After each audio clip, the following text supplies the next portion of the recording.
But let's take a break from politics for a moment because we're going to go across live to our favourite royal commentator in Los Angeles, California. Kinsey Schofield is with us. Kinsey, very good morning to you.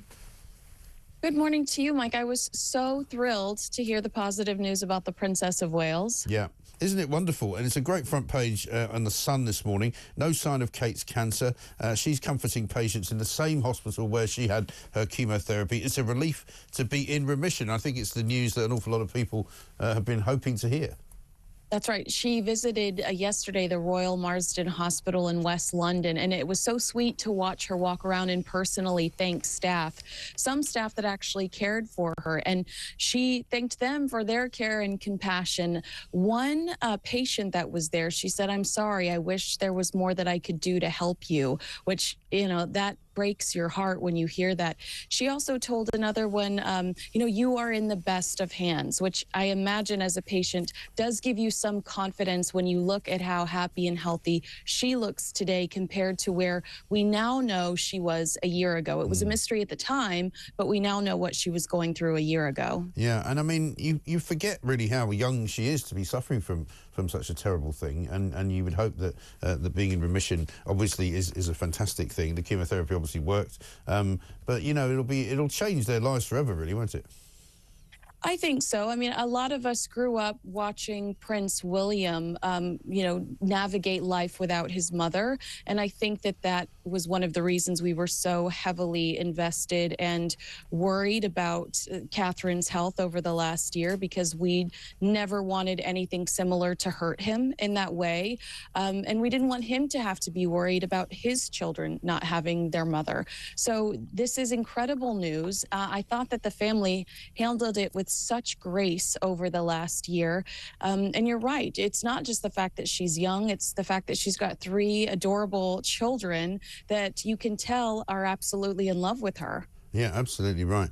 Now, I can see from where you are there in Hollywood, the Hollywood sign behind you, there's been some terrible times there in Los Angeles. I'm hoping that you haven't been affected at all, Kinsey. But fears in The Sun again this morning that the Oscar ceremony will be cancelled altogether. There was talk that it might be delayed, talk that it might be you know, put back a little while, but they're now saying so many of the stars have been hit by the blaze and the ongoing fires that are still reaching around the area that the Oscars might be cancelled altogether. I mean, it does seem silly. I feel like the only way they could do something like that is if it was aligned with some type of fundraiser or something. But, you know, it feels silly to watch people in $6,000 dresses when you know that they don't have a home to go home to.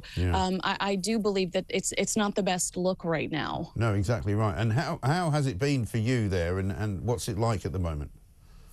Right now, it's much better. Last week, my home was filled with smoke. You know, everywhere. It smelled like a bonfire. You know, we spent the weekend putting clothes together, dog food, dog treats, you know, all sorts of goodies to send up north. It's been really hard, and it's not just the celebrities that have been affected. There are a lot of people that lived up there for 70 years. That's all they've ever known, and their insurance was yanked from them months ago. Right. You know, this couple, they're 90 years old. Their daughter stayed behind to spray the house down with a hose. It's been absolutely frightening, and you know, the insurance companies are abandoning you. You feel like the government has let you down. Gavin Newsom cutting $100 million last year in the budget to fight these wildfires. Karen Bass. I mean, it's just been a nightmare. And there's been some talk now that there's lawsuits coming against an electric company because electric company equipment may have failed and sparked one of those deadly fires.